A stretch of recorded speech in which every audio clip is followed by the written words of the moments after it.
Okay, this video is about logistic growth, but it's all about solving the problems. If you haven't watched Logistic Part 1, where I kind of go through the theory of what logistic growth is, where it came from, the differential equation, getting the equation for the population as a function of time, then you should watch that first. This is me kind of just working through, but it is under the assumption that you're okay with understanding what it means to be logistic.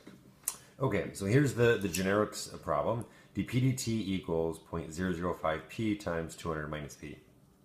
First and foremost, we want to realize that by looking at this equation, it is in the form dp dt equals kp times m minus p. Because we know it fits this form, we know it's logistic. It's not like every single problem you see now is going to be logistic, but this does fit the logistic curve form. So we know that in this case, this 0.05, we know is k, so 0.005 is our k value, and then 200 is our m value. Okay, and we're also given that the initial population, p of 0, equals 10. Okay, let's see what we can do with that. Another thing you want to realize is that we know that this differential equation does lead to this equation as a function of time.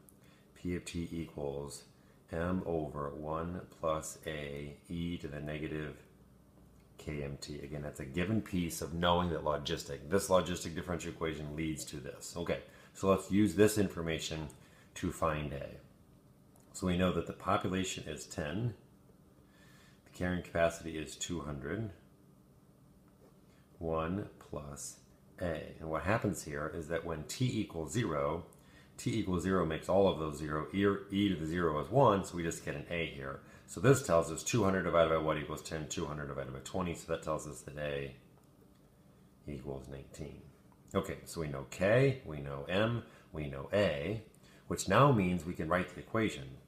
Population as a function of time is 200 over 1 plus 19e, and if you think about what this happens, this is e to the negative kmt, k times m, but k times m is just 1, so this is just negative 1 tm there. So now I actually have p as a function of time. Again, you can verify that this leads to this, and you can look on a graph if you want. If you graphed this equation, it would have a population starting at 10,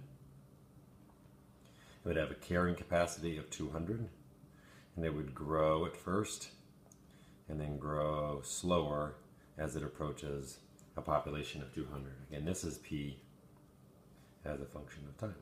Okay, so I could ask you some calculus questions. I could say, what's the limit of the population as t gets infinitely big? Well, that's easy.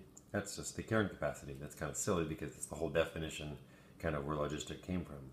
What if I ask you for the limit of dp dt as t goes to infinity? And this tricks people sometimes because you look up at dp dt and it's not a function of time, it's a function of the population.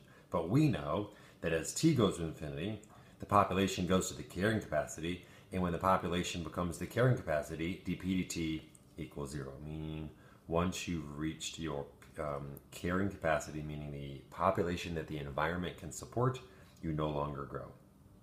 Okay, so we have those two things. What else can we say? What if I said, at what time are you growing the fastest? So how would we find the maximum dp dt? Well, we discussed that the maximum always occurs when the population is half of the carrying capacity. And again, we discussed that in the previous video. Again, we're just maximizing this. This is a quadratic. This is going to be the maximum at the halfway between the 0 and the carrying capacity, which always leads to this. So what is dp dt when p, in this case, equals 100?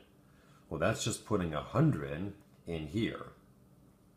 Or if we say when, right, if we wanted the maximum growth rate, that's just putting the 100 in there. If we said when does it occur, that's maybe asking for a time. Well, then we could just set the population equal to 100 and solve for t. And that's just solving this equation. And so we get t equals 2.944, and maybe that would be in years. That makes sense? Again, this would be the population. If I wanted the actual maximum dp/dt, well, I put 100 in up here, and I would go, and I'd be able to get it. And again, we could do that. That's not hard. So the actual maximum is 0.005 times 100 times 200 minus 100. Okay, multiplying this by 100 makes this 0.5. This is 100. 100 times 0.5 is 50. So 50, and that would be people maybe per year, would be the actual maximum growth rate, and it would occur at that year. All right, let's go on to the next problem. The next situation says dp/dt. Okay, they tell you it's logistic. Again, in this situation, you look at that and you know it's logistic. And then what if they told you that the original population was 20, carrying capacity was 500, and they told you that it doubled in 5 years? So that was that kind of information. Okay, let's see what this is going to give us. Okay, the first part, this is going to be able to find this A. And again, very similar over here. We know that the general formula, P, is going to equal m over 1 plus A e to the negative kmt. We know that 20 is the original population. Carrying capacity is 500. 1 plus A, and when t equals 0, these things go to 1, and so we can find A. Okay, so A is then 24. Okay, now we know with A, then we can use this. We know that the population doubles in 5 years. So let's double the population to 40. 500 over 1 plus A, but I know A is 24 now, e to the negative k m t. Again, all that's in the denominator. And so I can use this to find k. So I'm using this whole double in 5 years. Now that I know A, and I know the carrying capacity, and I know the original population, I can find k, and that k should be 0.000294. And if you think about how you'd solve this, multiply this whole thing over here, 500 divided by 40, subtract 1, divide by 24, logarithm, divide. Or you could graph this and find the intersection. Doesn't really matter. But once you know this, well then, you know the whole equation. Again, now you can say that P is 500 over 1 plus 24 e to the negative k m t, and it turns out that that km factor is negative 0.147 t. All right, so what if I phrased this question? Two questions I might ask. What about, what is dp/dt at 10 years? Okay, so what's the growth rate of this population at 10 years? Well, you have a growth rate equation with k, m, and p's in, right? The growth rate's a function of p, not t. But this can tell you the population at 10. So plug t into here, and you can figure out then that p of 10 is 76.7. Let's assume I plugged all these in, right? And that would be people. And then you can use this population up here to find dp/dt. So dp/dt would equal k, which is our 0.000294 times the population of 76.7 times the carrying capacity of 500 minus 76.5. That's dp/dt at 10, and again, assuming I plug this in right, which I did screw this up in class, is 9.54 people per year. Okay. Maybe another question I could say is, well, the carrying capacity is 500. When do I reach a population of, say, 400 people? So really all you're doing is setting p equal to 400. So if I want to know when the population is a certain thing, so set 400. So you're just solving this equation, 500 over 1 plus 24 e to the negative 0.147 t, and you're solving for t. Okay? And my numbers give us something like 31.05 years. Okay, so I can ask all sorts of questions. Again, I can give you the equation. In this case, I gave you some doubling information or tripling information, but still. This gave you the information to find A. This gave you the information to find K. Once you know K, M, and A, then you have the equation, which gives you the population as a function of time. And you have the rate of change as a function of P. So then you have all of these relationships between T, the population, and the rate of change of the population. Okay, those are kind of the first two problems. All right, let's look at this one. This one is kind of just trying to trick you because it gives you, instead of the differential equation, it gives you P as a function of time. And I'm going to rearrange this because at first you're like, wait a second. Well, that's M. What's this 3 minus T stuff? Well, that's what they're trying to trick you on.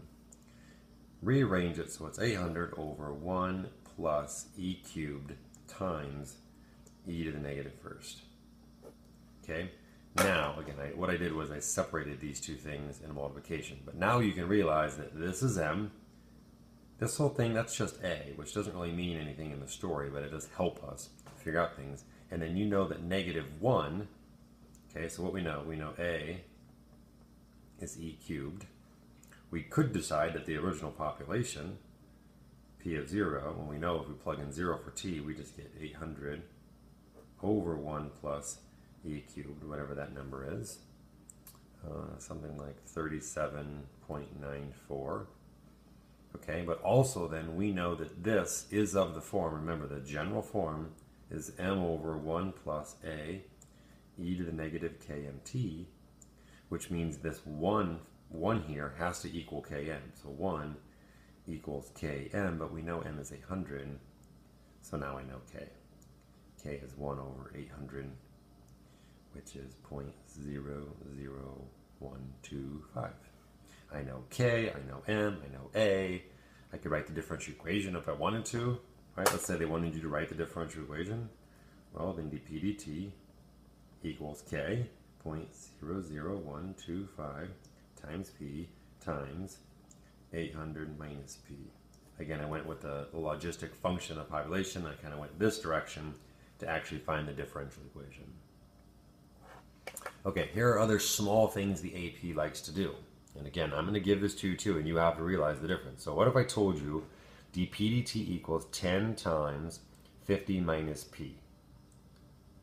Look at that for a second and realize that this is not logistic growth. This says the rate of change of the population is 10 times the difference between 50 and p. But there's not another p here. Remember, this is how it has to look.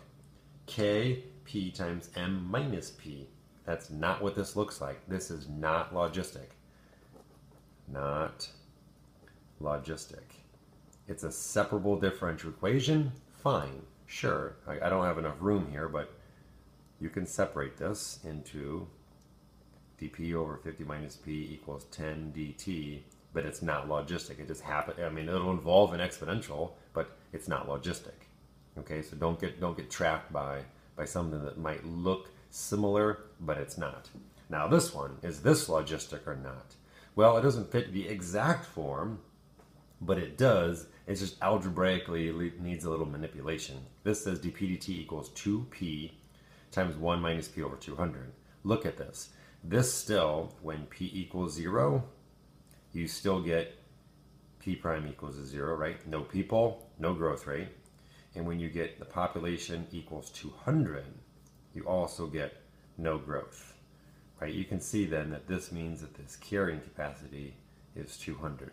And all you have to do is, if you want to rearrange it to look like this, go ahead and multiply this piece, multiply that by 200, and divide that by 200. Again, we can't change this, we can just change its appearance, but multiplying this by 200 and dividing this by 200 makes it so it's all the same.